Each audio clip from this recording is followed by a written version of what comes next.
Halo teman-teman, Gembala Goldfish di sini. Ya, jadi video kali ini kita bakalan sharing soal tips memilih ukuran akuarium ya. Gitu, jadi banyak yang tanya ataupun umumnya bertanya, terutama untuk pemula, sebetulnya tank ukuran berapa sih atau akuarium ukuran berapa sih, rekomendasinya dan minimumnya dan seperti apa gitu pengaruhnya dalam pemilihan akuarium terhadap ikan yang bakalan kita pelihara.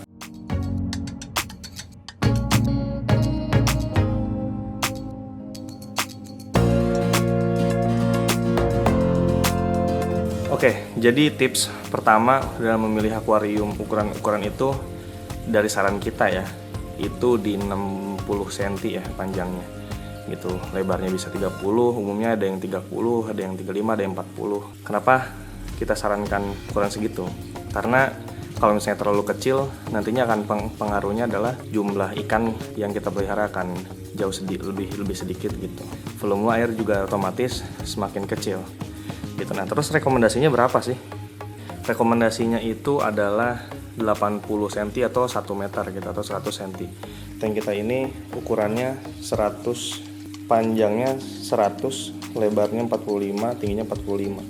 Nah, ini secara volume air sekitar 200 liter gitu. Nah, terus kenapa rekomendasinya 80 atau 100 cm gitu dan minimum itu 60 cm? Karena semakin besar tank, semakin besar si akuariumnya juga akan mempengaruhi jumlah volume air gitu. Nah, semakin banyak volume air sebetulnya kita gampang untuk memelihara airnya. Jadi bayangin aja kalau misalnya ini airnya sekitar 200 liter gitu ya, dibanding dengan yang 100 liter atau bahkan 60 liter, air ini lebih tebal. Contoh yang paling sederhana adalah perubahan suhu gitu. Nah, tank ini dengan tank yang volume air yang lebih sedikit gitu akan tahan terhadap perubahan suhu, sehingga si tank ini tuh nggak cepet berubah lah gitu, nggak swing parameter gitu. Itu contoh pertama untuk suhu gitu. Dan itu juga nanti amoniaknya, racun-racunnya yang terlarut di sini kan, air yang semakin banyak juga si amoniak juga terlarutnya kerasanya tipis gitu loh. Maksudnya bayangin aja kalau misalnya tanknya kecil gitu ya, terus volume airnya sedikit, kotoran ikan kan tercampurnya tuh airnya kerasa banget ya. Kayak misalnya ada kolam renang gitu dibanding kolam bak fiber misalnya, terus dia kena air kotor gitu. Artinya yang terlarut tuh bakalan justru akan sedikit gitu. Terus yang selanjutnya, supaya kita bisa leluasa untuk menambah ikan di beberapa ukuran akuarium, tidak bisa sebanyak-banyaknya kita bebas-bebasnya masukin ikan gitu. Kenapa kayak gitu? Karena kepadatan penduduk di akuarium juga mempengaruhi kita dalam mudahnya memelihara ikan gitu. Terus selanjutnya, mengantisipasi ikan-ikan yang akan bertumbuh besar gitu. Misal sekarang kita pelihara yang segede gini gitu, tiba-tiba besoknya makin gede, akhirnya segede gini gitu misal, dan segede gini nanti bisa tambah lagi gede. Nah, biar kita nggak usah upgrade tank gitu loh, jadi sekalian aja beli yang segede yang bisa kita bangun, bisa kita beli, terus akhirnya kita maksimalin di situ. Dan untuk ukuran kaca gitu, nah kita pakai di sini pakai kaca 5 mili gitu. Nah, sebetulnya untuk tank 1 meteran ini tuh cukup rawan sebetulnya pakai kaca dengan tebal cuman 5 mili. Nah, cuman bergantung lagi pada tingginya si akuarium.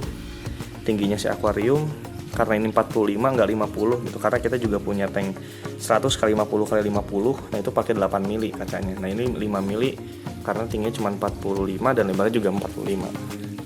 Kemudian pertanyaannya adalah, kalau misalnya ukuran kaca sekian, berarti tebalnya segimana rekomendasinya gitu atau bagusnya. Nah, untuk tank 60 cm itu 60 cm gitu, dan ke bawahnya itu ukuran kaca bisa 5 mili gitu ya rekomendasinya. Terus kalau misalnya ukurannya 80 cm bisa pakai 6 mili gitu, dan 100 cm ke atas, 100 cm atau 120 itu masih bisa pakai kaca 8 mili, dan ukuran 120 ke atas, 150 cm gitu. Nah itu bisa pakai kaca 10 mili. Nah terus pertanyaannya, kalau misalnya udah terlanjur tipis, gimana sih antisipasinya? Oke, yang paling pertama adalah pakaiin alas styrofoam atau busa ati atau apapun yang bisa jadi alas akuarium, tapi rekomendasinya styrofoam sih. Styrofoam juga ini kurang lebih sekitar 2 sentian ya tebalnya ini tuh kalau nggak salah. Nah selain tebalnya juga ada jenis-jenisnya styrofoam juga, ada yang hard, ada yang ya maksudnya ada yang keras gitu, ada yang biasa aja medium gitu. Nah bisa dipilih sesuai dengan pilihan kita. Terus bisa diantisipasi juga pakaiin sabuk. Nah ini kaca-kaca yang melintang misalnya di tengah ini tuh namanya sabuk akuarium gitu. Nah ini kita pakai sabuk sisi kiri untuk dudukan si mushroom gitu ya. Nah terus kita pakai sabuk juga di tengah untuk dudukan mushroom juga. Kalaupun misalnya, nah si sabuk ini juga bisa menambah kekuatan akuarium supaya nggak mudah retak ataupun ada trouble-trouble yang lain. Oke, sekian dulu aja video kali ini. Semoga bermanfaat dan semoga khususnya pemula bisa lebih bijak atau bisa nggak salah milih ya untuk membangun akuarium dan mendesain akuarium. Selamat mencoba dan sampai jumpa di video berikutnya. Salam buncit.